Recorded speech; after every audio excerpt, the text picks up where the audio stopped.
7 ദിവസമായിട്ടും ഉറ്റവരെ കണ്ടെത്താനാകാതെ ചൂരൽമലയിൽ നിന്ന് മടങ്ങുകയാണ് പലരും. പ്രതീക്ഷയറ്റതോടെ പുഞ്ചിരിമട്ടം സ്വദേശി ബാലകൃഷ്ണനും സൗമ്യയ്ക്കും വേണ്ടിയുള്ള കാത്തിരിപ്പ് അവസാനിപ്പിച്ച സഹോദരങ്ങളാണ് ദുരന്തമുഖത്ത് നിന്ന് തിരിച്ചുപോയത്.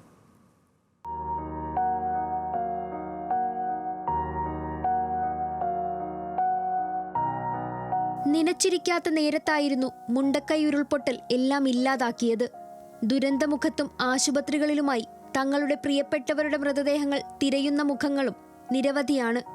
ഇനിയൊരിക്കലും പ്രിയപ്പെട്ടവരുടെ ചേതനയറ്റ ശരീരം പോലും തങ്ങൾക്ക് ലഭിക്കില്ല എന്ന് മനസ്സിനെ പറഞ്ഞു മനസ്സിലാക്കി മടങ്ങുന്നവരും ഏറെയാണ്. പുഞ്ചിരിമട്ടം സ്വദേശി ബാലകൃഷ്ണനും ഭാര്യയ്ക്കുമായുള്ള തെരച്ചിൽ അവസാനിപ്പിച്ച് അവരുടെ സഹോദരങ്ങളും മടങ്ങുകയാണ്. ബാലകൃഷ്ണന്റെയും സൗമ്യയുടെയും 2 മക്കളുടെ മൃതദേഹം കണ്ടെത്തിയിരുന്നു. ഇനിയിപ്പോൾ അവിടെ നിന്നിട്ട് ഇതില്ല, കാരണം നമുക്കൊന്നും തിരിച്ചറിയാൻ പറ്റാത്തൊരവസ്ഥയിലാണ്. അപ്പോൾ ഞങ്ങൾ DNA കൊടുത്തിട്ടുണ്ട്. അവർ രണ്ടാളുടെയും കിട്ടുകയാണെങ്കിൽ മനസ്സിൽ നല്ല സന്തോഷം ഇതായിരുന്നു. ഇതിപ്പോൾ പാതി വൈകിട്ട് പോകണ മതിയായി പോകുന്നതായില്ല. കട്ടവരെ കിട്ടാതെ പോകുന്നുണ്ടുള്ള സങ്കടമാണ്. ഇപ്പോൾ 2 പേരെ കിട്ടി, അവരെല്ലാവരും 4 പേരെ കിട്ടിയൊക്കെ ഒരുമിച്ച് സംസ്കരിച്ചിട്ട് അതിൻ്റെ അത് ചെയ്യാണ്.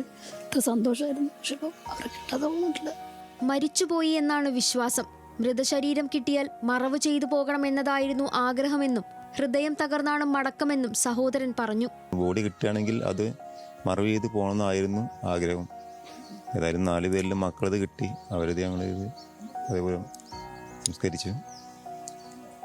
വേദന ഉണ്ട്, അപ്പം എങ്ങനെ പറയണമെന്ന് അറിയുന്നില്ല. അത്രയ്ക്കും ഹൃദയം ഞങ്ങളതിങ്ങനെ വിങ്ങിക്കൊണ്ടിരിക്കും. ഇത്തരത്തിൽ നിരവധി ആളുകളാണ് കാത്തിരിപ്പിനൊടുവിൽ ചൂരൽമലയിൽ നിന്നും വിടവാങ്ങുന്നത്.